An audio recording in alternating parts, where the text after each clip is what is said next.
Hi, and welcome to another episode of What's Next with Mary Heaton.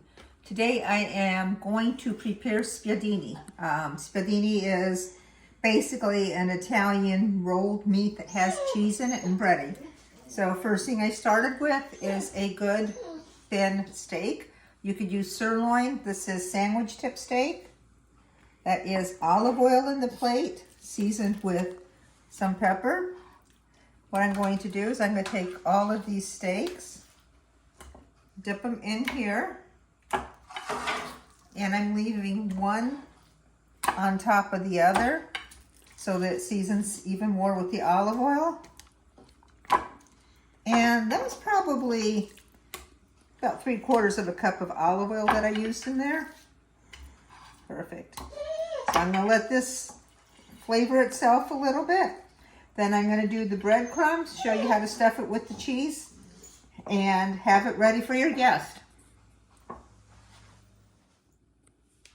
I'm using store-bought breadcrumbs.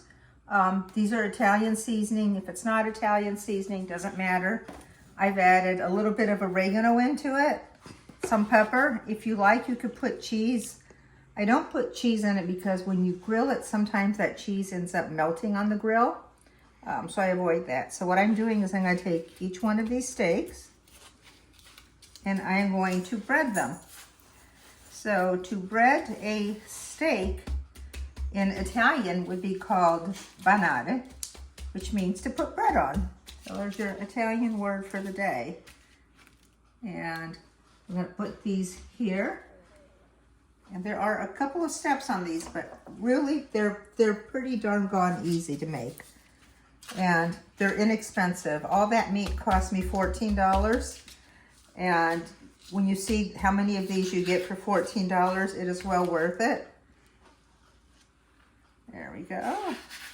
Doing a couple more, and then I'll show you what the next step is after this one. Here's the next step. I am sorry, I'm laughing at my dog. She is hysterical. You would think that that dog hasn't eaten in heavens knows how much time.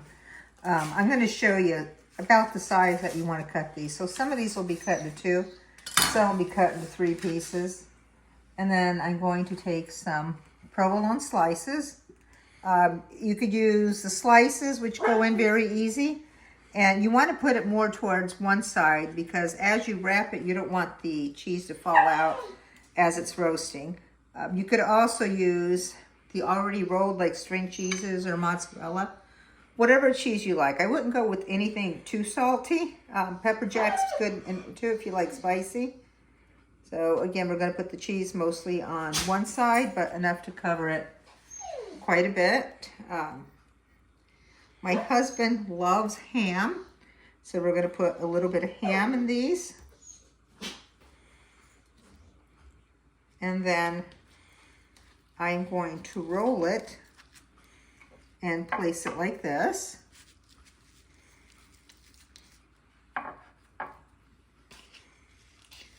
And then I'll show you when they're all finished how I am going to put these in the freezer so that they are ready to pop in the oven and bake or put on the grill, whichever you prefer, in a short time notice. See how easy these are going once I have them started.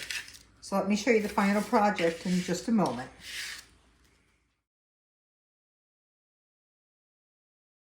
So here's my final steps. If you look at this, it has the side that it's open. So that's the side you want to be careful with. And what we're going to do is we're going to put the skewer in that. So if you are making these on the grill, you want to use the skewers.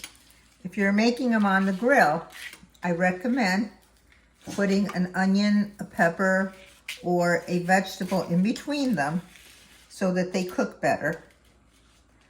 And here's another one, same thing. I'm going to make sure I get it on the right side. And I keep these even. Ah, that's a bad one there. Okay. So don't be afraid to make mistakes.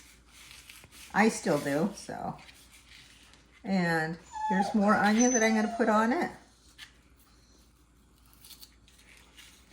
And I'm going to put a few of these in. And actually, I'm making these a couple days in advance. So what I'm going to do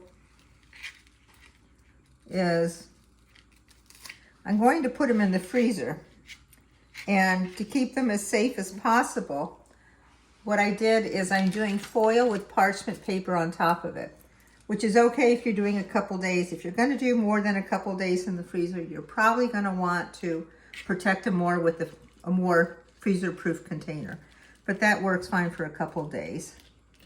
And then I will have them ready. I'll just take them out, even while they're still a little bit on the colder side, and put them out on the grill. So there's my Spiedini. And I'll show you how one looks cooked in the air fryer so you can get an idea of how the finished product looks as well. And you want to be sure that you're leaving part of this out so that you know what's in it, or you're going to label it. And as I wrap it, I will put some plastic saran wrap on it as well so that it is fully protected. There you go.